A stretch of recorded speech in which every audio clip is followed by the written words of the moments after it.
बिस्मिल्लाहिर्रहमानिर्रहीम। अस्सलाम वालेकुम। मैं हूं जावेद इकबाल और प्रोग्राम सीधी बात में आपको खुश आमदीद कहते हैं। सेनेट के बाद कौमी असम्बली में भी 27वीं आइनी तरमीम को 2/3 अक्सरियत से मंजूर करवा लिया गया और ये जो 27वीं आइनी तरमीम थी इसके हक़ में कौमी असम्बली में 234 वोट आए और इसकी मुखालिफत में सिर्फ 4 वोट आए।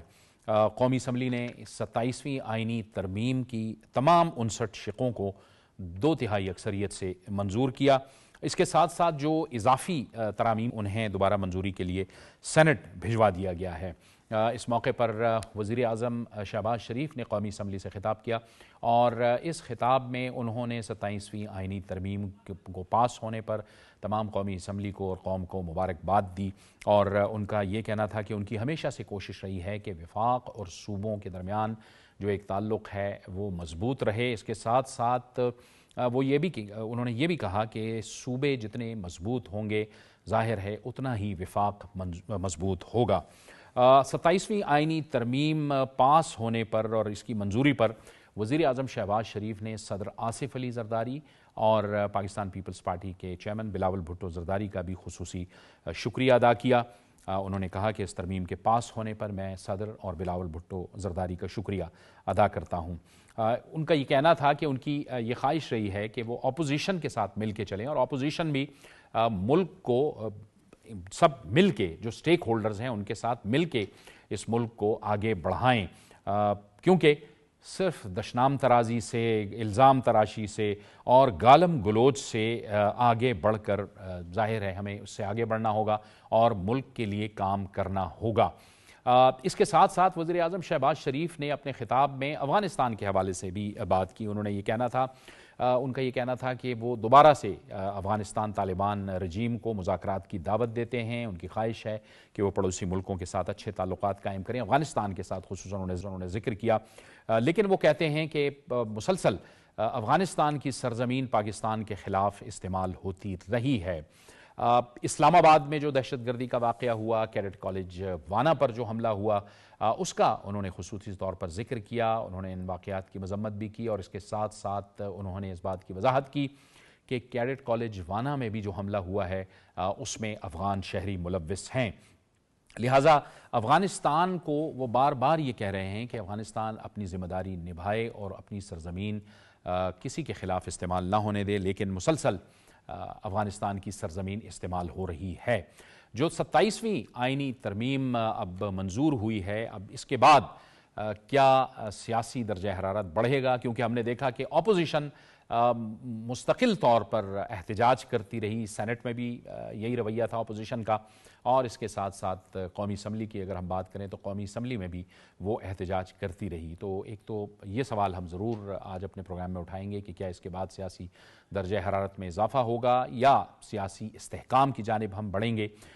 इन सवालात के जवाब हम हासिल करने की कोशिश करेंगे। हमें ज्वाइन कर रहे हैं हमारे मेहमान, मुस्लिम लीग नून से हमें ज्वाइन कर रही हैं उज़मा कारदार। उज़मा कारदार साहिबा, आपका बहुत शुक्रिया, आपने हमें इस गुफ्तगू में ज्वाइन किया।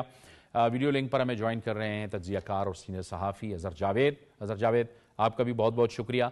और हमें ज्वाइन कर रहे हैं दिफाई तज्ज़ियाकार एयर वाइस मार्शल रिटायर्ड एजाज़ मलिक। बहुत शुक्रिया एजाज़ मलिक साहब, आपने भी हमें इस गुफ्तगू में ज्वाइन किया। उज़मा कारदार साहिबा, यकीनी तौर पर आप हुकूमत के लिए और जो इत्तेहादी हैं उनके लिए एक अहम पेशरफ्त है। बहरहाल हुकूमत ये कहती है कि ये जो 27वीं आइनी तरमीम है ये बहुत अहम थी, इसका पास होना बहुत ज़रूरी था। आपके ख्याल में ये कितनी अहम पेशरफ्त है पाकिस्तान के सियासी मंजरनामे में? जी, बिस्मिल्लाहिर्रहमानिर्रहीम। जावेद साहब, बहुत शुक्रिया आपने मुझे इनवाइट किया। आपको भी और पूरी कौम को भी मुबारकबाद मैं देना चाहूंगी। देखें, कोई भी जो आईनी तरमीम है वो किस वजह से की जाती है। जब आप की जो सुप्रीम बॉडी जो पार्लियामेंट है, जो कि आपके सारे कवानीन और लेजिस्लेशन को देखते हैं, अगर वो समझें कि जी कोई ऐसी अमेंडमेंट नागुज़ीर हो गई है जिससे पाकिस्तान की जी बेहतरी लिंक्ड है, पाकिस्तान की सिक्योरिटी लिंक्ड है, अवाम की खुशहाली लिंक्ड है और अवाम के मसाइल के जितने जो हल हैं वो लिंक्ड हैं, तो वो उनकी सवाबदीद है। वो चाहे एक अमेंडमेंट करें, 2 करें, 3 करें, 4 करें, कलेक्टिव विजडम के साथ ही एक आईनी तरमीम आ सकती है। और आपने देखा कि 2/3 मेजॉरिटी से ये 27वीं तरमीम जो है वो पास हुई है। इसका मतलब है कि सारों की एक आराध, सब इकट्ठे थे, सब एक पेज पे थे और सब ने जो है इसको इंडोर्स किया और इसको ये तब पास हुई थी। तो ये जो हमारे नाक़दीन हैं और जो वहाँ पे जिन्होंने इसकी मुखालफत की, सिर्फ वो मुखालफत बराए मुखालफत है, उनके पास कोई ना लॉजिक है ना कोई उनके पास एक्सक्यूज है। आपने उनका रवैया पहले भी देख लिया था, 26वीं आईनी तरमीम ने किस तरह से वो बीच में शामिल भी थे, 10 मुलाकातें जब हुई, मीटिंग्स हुई और फिर यू टर्न लेके वो गायब हो गए। तो इसलिए उनसे तो कोई उम्मीद रखी जा नहीं सकती है। पाकिस्तान अब एक तरक्की की राह पे गामजन हो गया है। आपने देखिए, हमें एक सियासी इस्तेहकाम चाहिए, सियासी इस्तेहकाम आएगा तो मुआशी इस्तेहकाम आएगा और मईशत का पहिया आगे बढ़ेगा। तो ये अब हम जो मिल के मुश्तरका फैसले कर रहे हैं, इसका मतलब है कि सियासी अमल जो है वो इस वक्त बहुत मजबूत है और पूरी जो एक सियासी लोग जो मैंडेट लेके आए हुए हैं वो इसको लेके अवाम के मसाइल को लेके आगे बढ़ रहे हैं। आप देखें, जो फील्ड मार्शल का जो ओहदा है उसको जो इस्तेहकाम मिला है इस आईनी तरमीम से, इंडियन चैनल्स पे आग लगी हुई है, आग लगी हुई है, क्योंकि उनको पता है कि ये मार्का हक इन्होंने जीता है मिलके और अब इन्होंने इनको जो आईनी तहफ़्फ़ुज़ दे दिया तो आगे हमारी शामत अमाल आई है। तो ये हमारे दुश्मनों के लिए जो है वो एक बहुत बुरी खबर है कि पार्लियामेंट ने ये तरमीम जो है वो पास कर दी है। अब हमारी जो सरहदों के जो मुहाफिज हैं और जो हमें जिन्होंने हमारा सर फख्र से बुलंद किया, पूरी दुनिया में इस वक्त पाकिस्तान की साख जो है वो एक रीजनल पावर की तरह उभर के आ रहा है। तो ये चीज जो है ये एक एक्नॉलेजमेंट है कि हमने वो जो जितनी जो स्ट्रेटजी और वो जो फतह हमें जो एक मिली उसको हमने इस्तेहकाम दिया है। आगे भी इंशाल्लाह ताला इसी तरह पाकिस्तान जो है वो बढ़ेगा और मेरे ख्याल में ये जो आज प्राइम मिनिस्टर ने खिताब किया, बिलावल साहब ने किया, ये एक बड़ी खुश आइन बात है। जो रोना पीटना जिन लोगों ने मचाया है, जो फॉर्म 45, 47 से आगे निकलना उनके लिए जो है वो मेरे ख्याल में इस वक्त कान पक गए लोगों को सुन सुन के। तो अगले 3 साल भी इसी तरह वो रोते पिटते रहेंगे। अब पाकिस्तान को कोई आगे बढ़ने से नहीं रोक सकता और हर तरीके से जो है हमारा इस्तेहकाम है, फॉरेन डायरेक्ट इन्वेस्टमेंट हमारी आएगी और सियासी तौर पे और सफारती तौर पे हर महाज पे पाकिस्तान ने जंग जो है वो जीती है। तो ये बड़ी एक खुशखबरी है पूरी कौम के लिए आज। ठीक है। अजहर जावेद साहब, आप बताइए, अपोजिशन की जो संजीदगी है इस कानून साजी के हवाले से आप कहाँ उसको रेट करते हैं? अब पिछले इजलास में भी देखें, आप सेनेट के इजलास में भी देखें, कौमी असम्बली के इजलास में भी देखें, अपोजिशन अगर कोई संजीदा अगर बहस का हिस्सा बनती और कमेटियों में शामिल होती तो वो बहुत कुछ अपने लिए हासिल भी कर सकती थी। जैसे अब NFC का मामला है, तालीम का मामला है, ये हुकूमत ने तो बिल में शामिल किया लेकिन पीपल्स पार्टी, अवामी नेशनल पार्टी, इनके तहफ़्फ़ुज़ात की वजह से बहुत सी चीज़ें वापस भी ली गई, तो बहुत कुछ हासिल भी तो किया जा सकता था। तो कहाँ ग्रेड करते हैं आप अपोजिशन के रवैये को? बहुत शुक्रिया जावेद इकबाल साहब। देखिए, अपोजिशन का रवैया तो हमें उस एक शख्स की ज़िद का रवैया नज़र आ रहा है जो गुज़िश्ता कई सालों से पाकिस्तान को जमहूरी अमल से हटाकर एक शख्स की जो कह सकते हैं कि हुक्म के तहत चलाना चाहता है। वो शख्स सिर्फ अपने जेल से बाहर आने की तगोदो में और उसके नाम पर उसको बचाने की तहरीक चल रही है और इसी चक्कर में एक साइजेबल मेजॉरिटी है उनकी जमात की, कौमी असम्बली में भी और सेनेट में भी, उनको और उनके वोटर्स को उन जमहूरी हक से महरूम रखा गया, जिसकी अभी आपने निशानदेही की कि वो अपने वोटर्स के लिए कुछ ना कुछ हासिल कर सकते थे, कुछ ना कुछ वो उस पर बहस कर सकते थे, कुछ ना कुछ वो उनके लिए ले सकते थे, चाहे वो KPK के हाथ तक होती या पंजाब या सिंध या दूसरे सूबों के लिए। तो ये अफसोसनाक रवैया सिर्फ एक शख्स की जिद की वजह से, और बहुत सारे PTI के लोग हैं वो आना चाहते थे, बात करना चाहते थे, कमेटियों में बैठना चाहते थे, लेकिन उनको डर था कि अगर वो इस तरह की कोई बात करेंगे तो उनको जो PTI का सोशल मीडिया ब्रिगेड है वो उनकी इतनी ज़्यादा उनके खिलाफ ट्रोलिंग करेगा और इतना ज़्यादा उनको नुकसान उठाना पड़ेगा कि वो उन्होंने उन संजीदा लोगों ने भी हाथ खींच लिए। तहरीक इंसाफ में बड़े अच्छे अच्छे लोग, बड़े अच्छे काबिल लायर्स हैं, संजीदा लोग भी हैं, लेकिन वो इस रवैये की वजह से वो भी इस तरह की किसी बहस में हिस्सा नहीं लेते। तो ये एक अफसोसनाक अमर है। लेकिन इस अफसोस के साथ साथ आज जो पार्लियामेंट का माहौल था जावेद साहब, वो मुझे एक बड़ी अच्छी और पॉजिटिविटी की निशानी दे रहा था।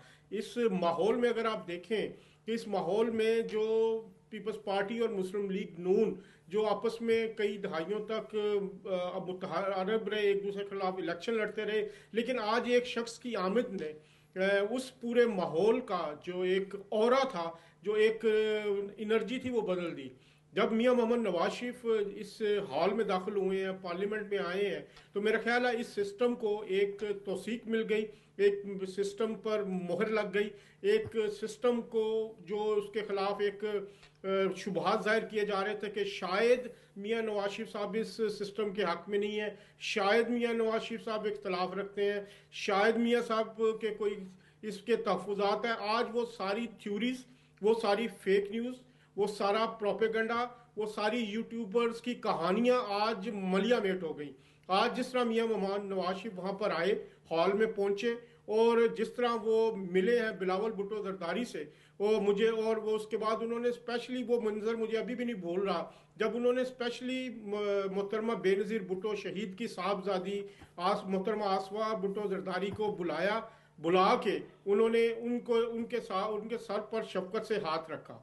तो मेरा ख्याल है कि ये एक ऐसा नज़ारा था, या एक हमें पॉजिटिविटी की निशानी दे रहा था कि ये पाकिस्तान के लिए खुश आइंदा है, पाकिस्तान के सिस्टम के लिए खुश आइंदा है। और उसके बाद जिस तरह खुश असलूबी से पूरा अमल मुकम्मल किया गया, बिलावल भुट्टो जरदारी ने जो तकरीर की वो भी बड़ी ज़बरदस्त, उन्होंने सिस्टम की बात की। आप शहबाज शरीफ साहब की पॉजिटिविटी देखें, और बाकी JUI ने बिल्कुल एक बड़ा जमहूरी हक इस्तेमाल किया, उन्होंने अपनी एक बात रखी और इख्तलाफ किया और उन्होंने उसके खिलाफ वोट दिया। बिल्कुल और ये एक अच्छी जमहूरी अमल की निशानी है कि आप जमहूरियत से ही आगे बढ़ते हैं। बिल्कुल और तो आगे आने वाले दिन है, मेरा ख्याल है ठीक है, इसमें मजीद इंसाफ के लोग भी सोचेंगे और उनको सोचना भी चाहिए। बिल्कुल ठीक है। हमें इस वक्त पाकिस्तान पीपल्स पार्टी से जुल्फ़िकार बदर साहब भी ज्वाइन कर रहे हैं। जुल्फ़िकार बदर साहब, आपका भी बहुत शुक्रिया। यकीनी तौर पर जुल्फ़िकार बदर साहब, पीपल्स पार्टी के लिए भी आज का दिन बहुत अहम दिन होगा। अदालत का क़याम, ये वो फैसला है, ये वो ख्वाब था जो आज उसकी ताबीर हुई, जो मीसाक़ जमहूरियत में मोहतरमा बेनज़ीर भुट्टो शहीद साहिबा और मियां नवाज शरीफ साहब के दरमियान जो हुआ था आज से बरसों कबल, कई बरस कबल, और वो ख्वाब जो है वो आज एक ताबीर में बदल गया। बहुत से ऐसे मामलात थे। बिस्मिल्लाहिर्रहमानिर्रहीम। बहुत शुक्रिया जावेद साहब, आपने अपने प्रोग्राम में इनवाइट किया है। देखिए, बीबी शहीद ने चार्टर ऑफ डेमोक्रेसी से पहले ये बात बहुत दफ़ा जिक्र किया था कि एक आईनी जो अदालत है वो होनी चाहिए जो कि कॉन्स्टिट्यूशनल मैटर्स को देखे, और वो तमाम जजेस से हट के बालातर होनी चाहिए, जिसके अंदर तमाम कॉन्स्टिट्यूशनल मैटर्स को प्रॉपर डिस्कस किया जाए, ना कि एक ही बेंच जो कि सिविल, क्रिमिनल, रेवेन्यू के मैटर्स को सुन रहा है और वही कॉन्स्टिट्यूशन को सुने। तो इसके लिए स्पेशलाइज्ड जजेस होने चाहिए जो कि किसी और मैटर में इंटरफेयर ना करें और सिर्फ कॉन्स्टिट्यूशनल। तो ये इसी चीज के ऊपर चार्टर ऑफ डेमोक्रेसी जब 2006 में हुआ तो मियां नवाज शरीफ साहब को कन्विंस किया गया, समझाया गया कि ये बड़ा जरूरी है पाकिस्तान के अंदर पॉलिटिकल पार्टीज के सर्वाइवल के लिए, और मुल्क के अंदर जुडिशरी और तमाम पॉलिटिकल जो कॉन्स्टिट्यूशनल मैटर्स हैं और different organs of the state हैं उनको मजबूत करने के लिए बड़ा जरूरी है। तो उस पर तमाम जो लीडरशिप थी PMLN की और पीपल्स पार्टी की, उस पर इत्तेफाक राय कायम हुआ, हिकमत अमली बनी, चार्टर ऑफ डेमोक्रेसी साइन हुआ।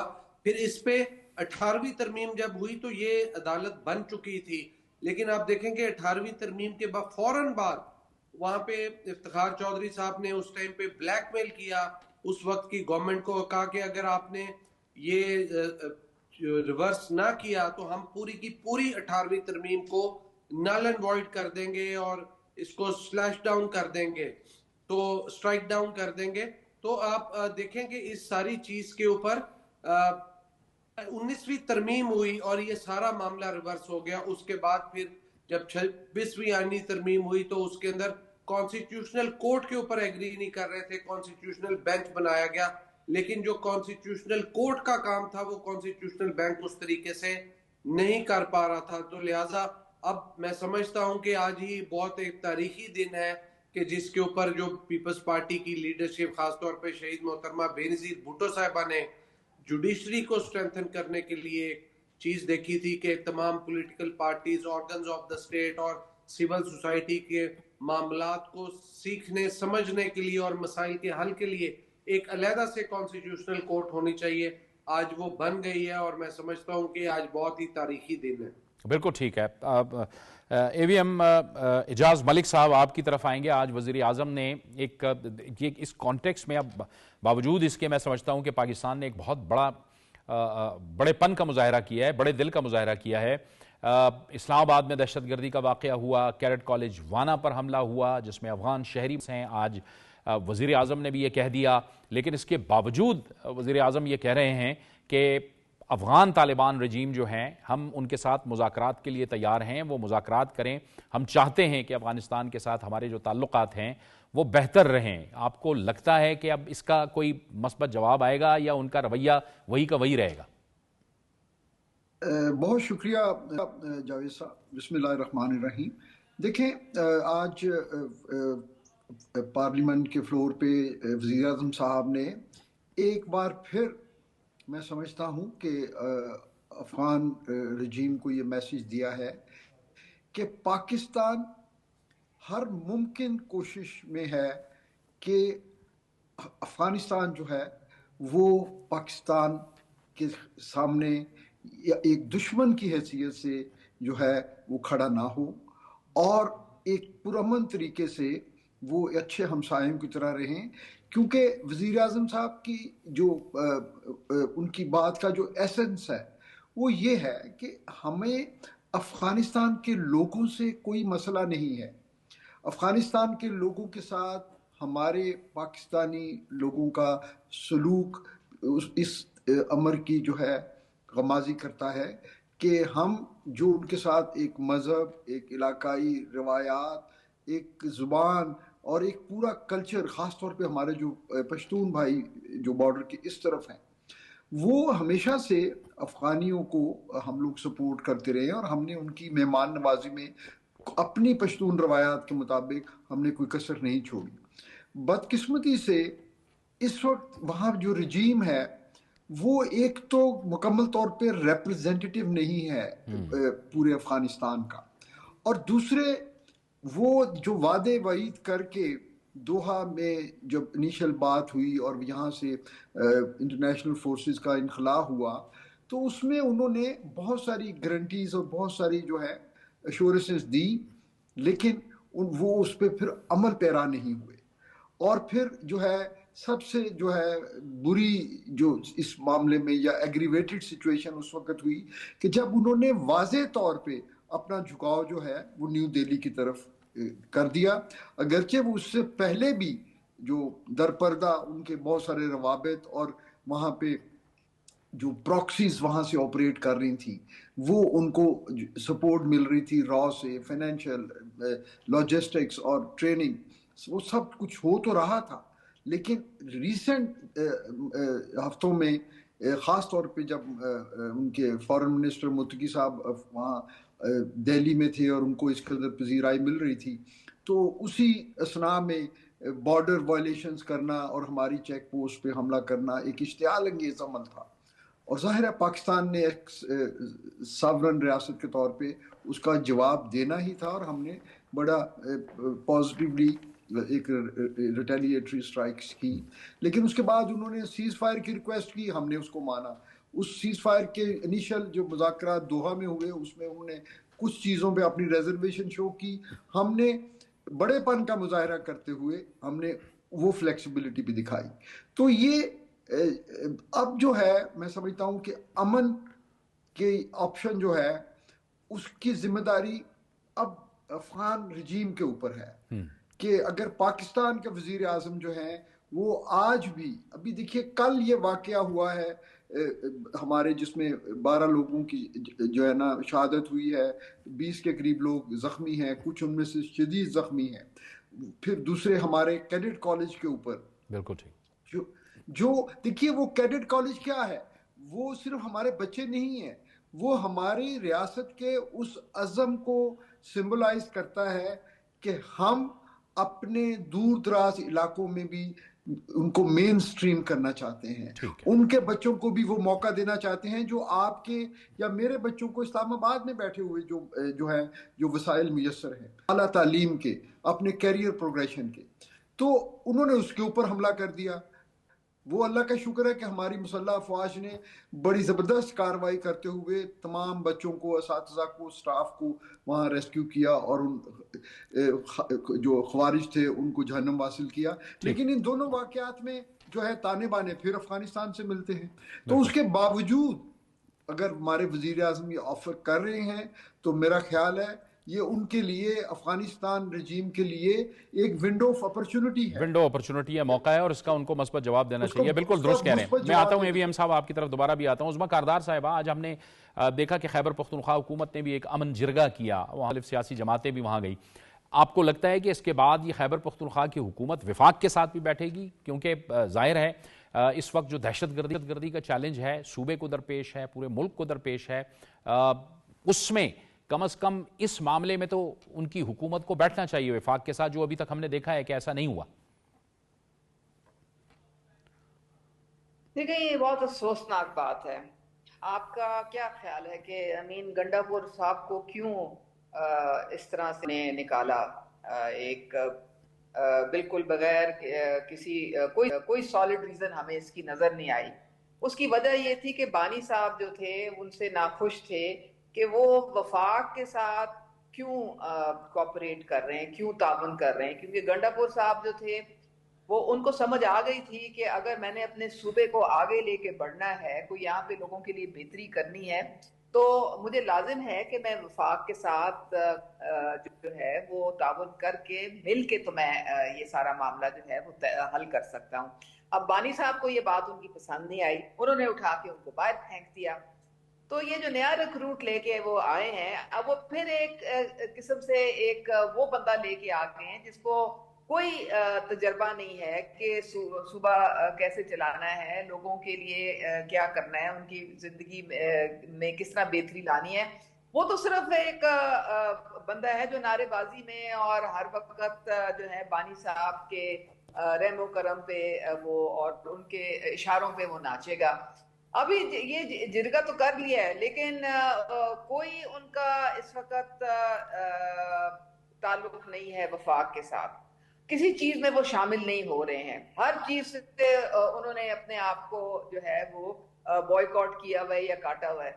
तो इससे तो हालात और खराब होंगे कि जी अब आपको पता है कि केपी में हमारी कितनी दहशतगर्दी के वाकयात हैं, हमारे वहां से अफगानिस्तान से जो है वो हमारी सरजमीन पे हमले हो रहे हैं। तो ये साउथ वजीरिस्तान, नॉर्थ वजीरिस्तान आप देख लें, अब वो साउथ वजीरिस्तान तो केपी का हिस्सा बन गया है। उनको तो चाहिए कि वो मिल के बैठें और इस दहशतगर्दी का मुकाबला एक कौम बन के इकट्ठे मिलके तो करें। अब वो कह रहे हैं जी हम फौज को नहीं यहाँ पे आने देंगे, हम ये नहीं कार्रवाई होने देंगे, तो ये तो पागलपन है।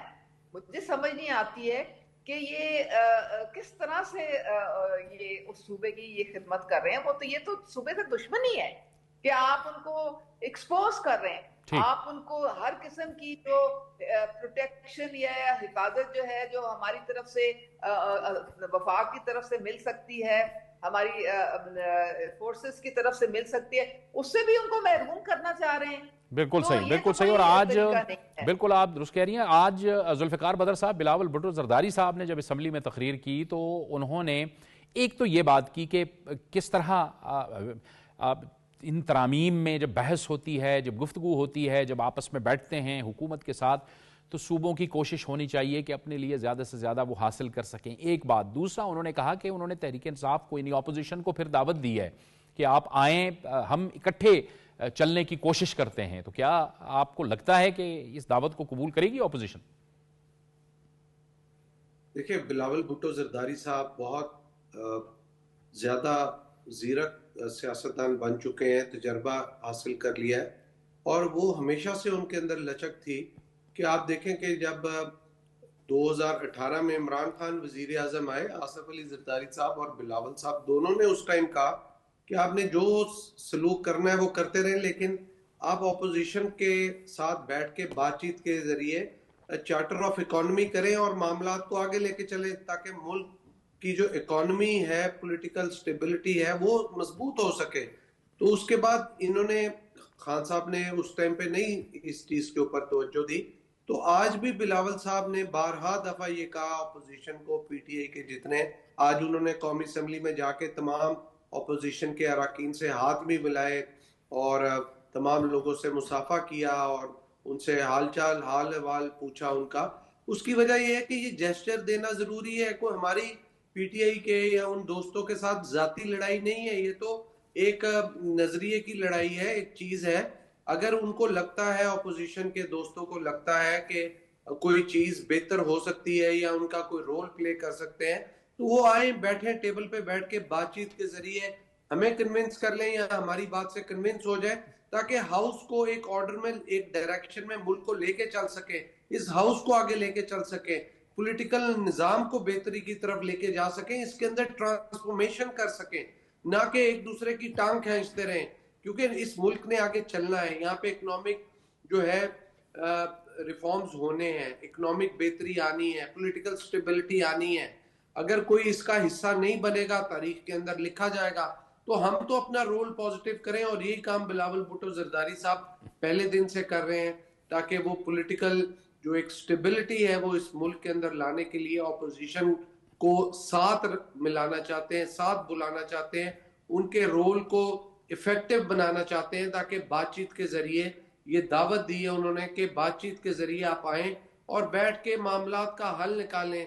तो इससे फायदा क्या होगा? एक तो हाउस इन ऑर्डर आ जाएगा, इनके जो इश्यूज हैं, इनके जो मामलात हैं, उसके ऊपर आवाज सुनी जाएगी, आवाज उसके ऊपर कोई ना कोई एड्रेस किया जाएगा, और इसका अल्टीमेटली जो रिलीफ है, जो फायदा है, वो इनके बानी को मिलेगा, जो कि ये लोग समझ नहीं रहे, क्योंकि इसके लिए ये जब अगले 2, 4, 5, 10 साल गुजरेंगे, तो उस टाइम पे जाके इनको ख्याल आएगा कि हम इनसे गलती हुई। ये वही गलती है जावेद साहब जो इन्होंने पंजाब असम्बली और केपी असम्बली को डिसॉल्व करके की थी, और आज ये टाइम ये भुगतना इनको पड़ा है। अगर उस टाइम पे ये जज्बाती फैसला ना करते और सियासी समझबूझ रख के करते, तो मैं नहीं समझता कि आज पीटीआई को ऑपोजिशन देखनी पड़ती, बल्कि सूबों के अंदर मजीद इनकी पोजीशन मुस्तहकम हुई होती। तो ये एक सियासी गलती करने से आप बहुत पीछे चले जाते हैं, और तारीख फिर आपको माफ नहीं करती। बिल्कुल, तो आपने बड़ी अहम बात की। ये सोचने की जरूरत है, बिलावल साहब ने जो बात कही है उसके ऊपर ये सोच विचार करें और आए और बैठ के बातचीत के जरिए मामलात को आगे लेके चलें। अजहर जावेद साहब, आपको लगता है कि कोई इसका असर होगा अपोजिशन पे? लेकिन कि आपको लगता है कि जिस तरह माजी में मौके मिलते रहे हैं अपोजिशन को, तहरीक इंसाफ को, कि वो एक जिम्मेदार सियासी जमात की हैसियत से अपना किरदार अदा करे, अब भी वो उसका रवैया वही होगा? क्योंकि उनकी जो शराइत आ जाती हैं, उन्होंने जहन में यही रखा हुआ है कि पहले हमारे बानी चेयरमैन की रिहाई होगी तो फिर हम सब कुछ करेंगे। ये एक गैर संजीदा रवैया है। उनके मामलात कानूनी तौर पे अदालत में वो उनका हक है, वो लड़ें, कानूनी मामलात कानून के जरिए से हल करें, सियासी मामलात तो सियासत में हल होने चाहिए, बात होनी चाहिए। देखिए जावेद साहब, इस तरह की जो सियासी लड़ाइयाँ होती हैं उसमें एक बात तो वाज़ेह है कि दोनों फ्रीकैन आपस में सीखते हैं, उसके बाद जमहूरी रवायात के मुताबिक आगे बढ़ा जाता है। और मेरा ख्याल है इस वक्त मसला सबसे बड़ा, फिर वही जो मैंने पहले भी कहा और आप भी कह रहे हैं, कि सबसे बड़ा मसला जो है तरीके इंसाफ का, वो ना कोई आइनी मामला है, ना आवाम की फलाह बहबूद है, ना आवाम के लिए सेहत की सहूलियात है, तालीम की सहूलियात है। सबसे बड़ा और एक मसला उनका इमरान खान की रिहाई है। उसके लिए वो किसी भी हद तक जाने के लिए तैयार है, और उसकी वजह सिर्फ और सिर्फ जो जेल में बैठे हुए अडयाला में इमरान साहब है, उनका प्रेशर है। और एक ऐसी सोशल मीडिया ब्रिगेड जो तैयार हो चुकी है कि जो कोई ऐसी संजीदा बात करता है कोई जमहूरी रवायात के मुताबिक, तो वो अपनी पार्टी के लीडरों पर ही चढ़ दौड़ते हैं। हमने कई मिसालें देखी हैं।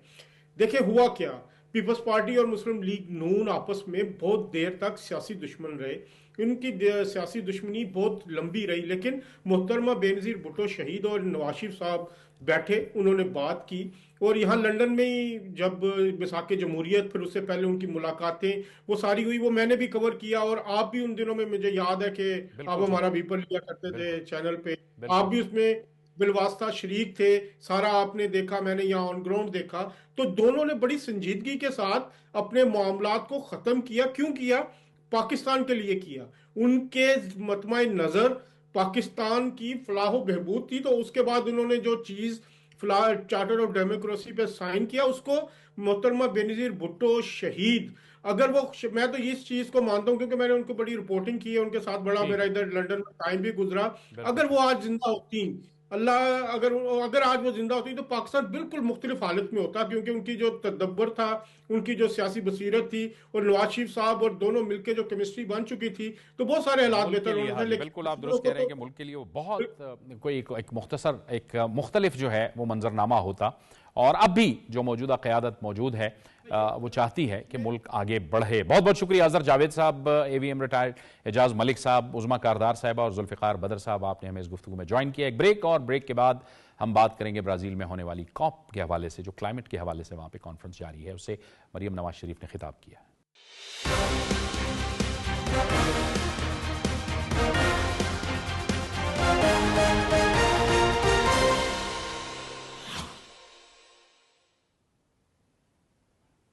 ब्रेक के बाद एक बार फिर आपको खुशामदीद कहते हैं। मरियम नवाज शरीफ वज़ीर आला पंजाब इस वक्त COP30 ब्राज़ील में मौजूद हैं।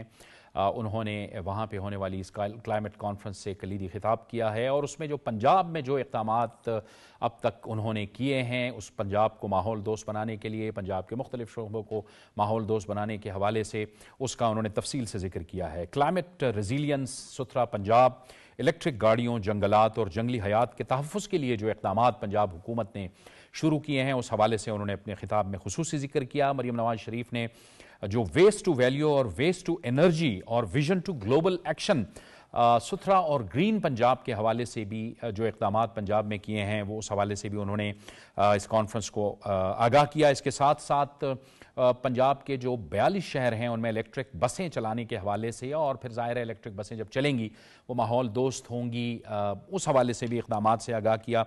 इसके साथ साथ वज़ीर आला पंजाब ने स्मोक के ख़ात्मे के हवाले से बात की, और जो फ़िज़ाई मायार को बेहतर बनाने की कोशिश की जा रही है, उस हवाले से भी उन्होंने एक तफसील से बताया। इसके साथ साथ कचरे से बिजली और काबिल इस्तेमाल बायोगैस की पैदावार के हवाले से जो इक़दामात किए जा रहे हैं, उस हवाले से भी बात की। डॉक्टर खालिद वहीद जो क्लाइमेट एक्सपर्ट हैं, वहाँ पर ख़ुद मौजूद भी हैं, हमारे साथ इस वक्त टेलीफोन लाइन पे मौजूद हैं। डॉक्टर खालिद वहीद साहब, आप फरमाइएगा, ज़ाहिर है कि इंतहाई अहम कॉन्फ्रेंस है जिसमें जदीद टेक्नोलॉजी के इस्तेमाल के हवाले से भी बात हो रही है, और वज़ीर आला पंजाब ने भी जो इक़दामात किए हैं उन्होंने इससे लोगों को आगाह किया है वहाँ पर। जी बहुत शुक्रिया। देखें, जो पिछली कॉप थी, COP29 जो कि बाकू में हुई थी, उसको कॉप कहा जाता है, और ये जो ब्राजील में हो रही है, बेलम में हो रही है, इसको इम्प्लीमेंटेशन सिर्फ फेडरल गवर्नमेंट पे या सेंट्रलाइज्ड लेवल पे जरूरत होती है, आपको सब नेशनल लेवल पे, प्रोविंशियल लेवल पे प्लानिंग की जरूरत होती है। तो एक बड़ा अच्छा खुशाइन कदम के पाकिस्तान अब प्रोविंशियल गवर्नमेंट्स भी जो है वो डायरेक्टली निगोशिएट कर रही हैं, डायरेक्टली अपने प्रोजेक्ट्स जो है वो इम्प्लीमेंट करवा रही हैं, शोकेस कर रही हैं, जिसकी वजह से क्लाइमेट फाइनेंस जो है वो पाकिस्तान में उन कम्युनिटीज तक पहुंच सकता है जो कि इंडिजिनस कम्युनिटीज हैं और क्लाइमेट वल्नरेबल कम्युनिटीज हैं। अब पाकिस्तान को ये करना है कि हमें उस टाइम पे जब आपका grant based climate finance Erode होता जा रहा है, अब हमें ऐसे प्रोजेक्ट्स शोकेस करने हैं जो कि हमने बड़े अच्छे से इफेक्टिव वे में, एफिशिएंट वे में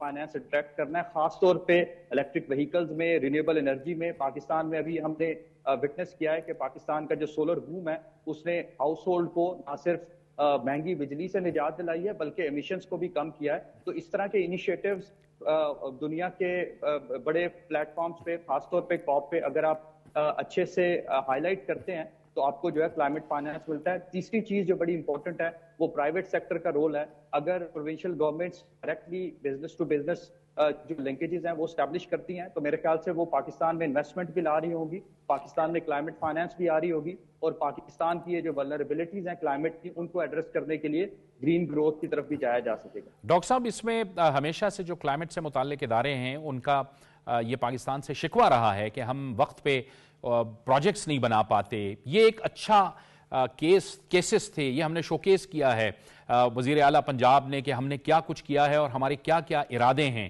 یعنی کلائمیٹ جو انویسٹمنٹ ہے اس کے لیے ایک بہت امپورٹنٹ ویژن ہے جو گویا وزیر اعلیٰ پنجاب نے پوری دنیا کے سامنے اس کاپ کے دوران ایک طرح سے پیش کیا ہے اور بتایا ہے کہ ہمارے پاس یہ منصوبے ہیں اور ہم اس پہ کام کرنا چاہ رہے ہیں۔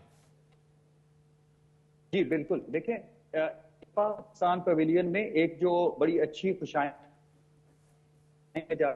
وہ پلان جو ہے کلائمیٹ پراسپیرٹی پلان، اس کو جو ہے وہ اس کو لے کے آیا جا رہا ہوگا، اور اس کا ایک بڑا امپورٹنٹ کمپوننٹ آپ کا انرجی پلیٹ فارمز ہیں۔ پلیٹ فارمز کا مطلب ہے آپ ساری کی ساری پلاننگ کو ایک انٹیگریٹڈ وے میں لے کے آئیں، چاہے وہ فیڈرل پلاننگ ہو، چاہے وہ پروونشل گورنمنٹس کی پلاننگ ہو، تاکہ آپ پروجیکٹ پائپ لائن ڈیولپ کر سکیں، صرف اور صرف ڈیولپ نہیں، اس کو امپلیمنٹ کر کے وہ پورا بھی کر سکیں، 100% پورا ہو جائے، تب جا کے آپ یہ دیکھنا ہے کہ اس میں انکلوسیوٹی کیسے لائی جا سکتی ہے۔ پنجاب بڑا پروونس ہے، آپ کو باقی پروونسز بلوچستان سے لے کے کے پی کے سندھ، وہاں پہ بھی آپ کو کیپیسٹی بلڈنگ اس طرح سے کرنی ہے کہ وہ لوگ بھی اپنے پروجیکٹس جو ہیں وہ ایفیشینٹلی شوکیس کر سکیں، تاکہ ہم ایک انکلوسیو وے میں کلائمیٹ فائنانس کو اٹریکٹ کر سکیں۔ اور یہ پنجاب کی جو ریپرزنٹیشن ہے وزیر اعلیٰ کی، یہ اس لیے بھی بڑی اہم ہے کہ جو حالیہ جو فلڈز آئے ہیں، جو سیلاب آئے ہیں، اس سے ظاہر ہے پنجاب کا صوبہ بہت زیادہ متاثر ہوا ہے۔ ویسے تو سال ہر سال سیلاب آتے رہتے ہیں، پورا ملک اس سے متاثر ہوتا ہے، خیبر پختونخوا سے لے کے سندھ تک، بلوچستان، پنجاب، لیکن اس بار تو پنجاب کی زرعی زمینیں، پنجاب کا انفراسٹرکچر بہت زیادہ متاثر ہوا ہے، تو اس لیے یہ ریپرزنٹیشن بھی بڑی اہم تھی اس اہم موقع پہ۔ جی بالکل، آپ ٹھیک کہہ رہے ہیں، کیونکہ اس دفعہ آپ کا جو فلڈ کا لاس اینڈ ڈیمیج ہے وہ پنجاب میں زیادہ رہا ہے۔ ہمیں اب یہ دیکھنا ہے کہ کس طریقے سے، چونکہ ابھی آپ دنیا کے لینڈسکیپ کو سمجھیں، یو ایس اے کے وڈرال کے بعد پیرس ایگریمنٹ سے آپ کا جو کلائمیٹ فائنانس کی سپیس ہے وہ شرنک ہوتی جا رہی ہے۔ اب ملکوں کو اپنے ڈومیسٹک فائنانس کو موبلائز کرنا ہے اور پرٹیکولرلی سب نیشنل گورنمنٹس کو موبلائز کرنا ہے، تو اب ہمیں یہ بھی دیکھنا ہوگا کہ کس طرح سے افیکٹو فسکل پالیسیز کو لے کے آپ جو ہے وہ اس ریونیو کو ریسائیکل کرتے ہیں ان کمیونٹیز تک جو کہ کلائمیٹ سے متاثر ہیں۔ تو پنجاب کا یہ قدم بڑا خوشائند ہے کہ وہ ڈائریکٹلی بائیلیٹرلز کر رہے ہیں گلوبل کمیونٹی کے ساتھ، تاکہ گلوبل بیسٹ پریکٹسز کے ساتھ سیکھا جا سکے اور اپنے بیسٹ پروجیکٹس جو ہیں وہ ان کو پورٹری کیا جا سکے گلوبل اریناز میں۔ میرے خیال سے باقی صوبوں کو بھی دیکھنا چاہیے اور ہمیں ساتھ میں کیپیسٹی بلڈنگ بھی کرنی ہے۔ اور تیسری چیز جو کہ بڑی امپورٹنٹ ہے، وہ ہمیں پبلک پرائیویٹ پارٹنرشپ کے ساتھ ساتھ پیپل کو اس کا سینٹر میں رکھنا چاہیے، تاکہ پبلک پرائیویٹ پیپل پارٹنرشپس کے تھرو آپ ایک افیکٹو کلائمیٹ پلاننگ کر سکیں۔ اور چوتھی چیز، آپ کو اپنا جو فسکل میکنزم ہے، فسکل پالیسی ہے، آپریشن، اس دفعہ ہم نے پہلی دفعہ دیکھا کہ پاکستان اس کیا جا سکتا ہے، اس کو کس طرح سے کلائمیٹ چینج فنڈ میں ڈالا جا سکتا ہے، پروونشل گورنمنٹ اس سے کس طرح سے ریونیو لے سکتے ہیں، این ایف سی کی ڈائمنشنز کیا ہوں گی، ان ساری چیزوں کو مد نظر رکھتے ہوئے آپ کو ایک کنٹری پلیٹ فارم کی فارم میں ایک انٹیگریٹڈ پلاننگ کرنی ہے، جس میں فیڈرل گورنمنٹ، پروونشل گورنمنٹ، اور میں ایک سٹیپ آگے جاتا ہوں کہ افیکٹو لوکل گورنمنٹس بھی جب تک نہیں ہوں گی تب تک آپ ایک افیکٹو کلائمیٹ پلاننگ نہیں کر سکتے۔ بہت بہت شکریہ ڈاکٹر خالد ولید صاحب آپ کا، جو خود بھی ڈاکٹر خالد ولید برازیل میں موجود ہیں، اور وہ بتائیں کہ کس مؤثر انداز میں وزیر اعلیٰ پنجاب جو ہیں وہ اپنا جو کیس ہے، پنجاب کا کیس، اور پھر ظاہر ہے کہ پورے پاکستان کا جو کیس ہے وہ اس وقت COP 30 میں وہ پیش کر رہی ہیں۔ جو اقدامات انہوں نے پنجاب کے اندر کلائمیٹ کے حوالے سے لیے ہیں، ماحول دوست اقدامات کیے ہیں، مختلف جو اقدامات لیے گئے ہیں اس حوالے سے وہ بریف کر رہی ہیں، اور یہ ایک طرح سے راہ ہموار ہو رہی ہے کہ پاکستان کے لیے ہمیشہ سے عالمی ادارے یہ کہتے رہے ہیں کہ پاکستان کے اندر جو ایک منصوبہ بندی ہے کم از کم کلائمیٹ کے حوالے سے، جو پروجیکٹس ہیں اس حوالے سے جو ایک سستی ہوتی ہے، ہمیں آگاہ نہیں کیا جاتا، اسی وجہ سے وہ کلائمیٹ میں جو انویسٹمنٹ آتی ہے وہ اس طرح سے نہیں ہو پاتی جیسے ہونی چاہیے۔ یہ ایک مددگار ثابت ہوگا مستقبل میں، نہ صرف پنجاب کے لیے بلکہ پورے پاکستان پاکستان کے لیے کہ جو کلائمیٹ کے حوالے سے جو پروجیکٹس ہیں اس میں بیرونی سرمایہ کاری آئے اور کلائمیٹ فنڈ موجود ہوتا ہے. پاکستان تو ایک عرصے سے ماحولیاتی تبدیلیوں سے, موسمیاتی تبدیلیوں سے وہ متاثر ہوتا رہا ہے اور پاکستان ہمیشہ سے ان کاپس میں اپنی آواز اٹھاتا رہا ہے, نہ صرف اپنے لیے بلکہ تمام متاثرہ ممالک کے لیے. لاس اینڈ ڈیمیج فنڈ قائم ہونے میں بھی پاکستان کا بڑا ایک اہم کردار تھا. تو یہ یقینی طور پر ایک اہم نمائندگی ہے جو وزیر اعلیٰ پنجاب اس وقت COP 30 میں برازیل میں کر رہی ہیں. یہ تھا ہمارا آج کا پروگرام. جاوید اقبال کو اجازت دیجیے. اللہ حافظ.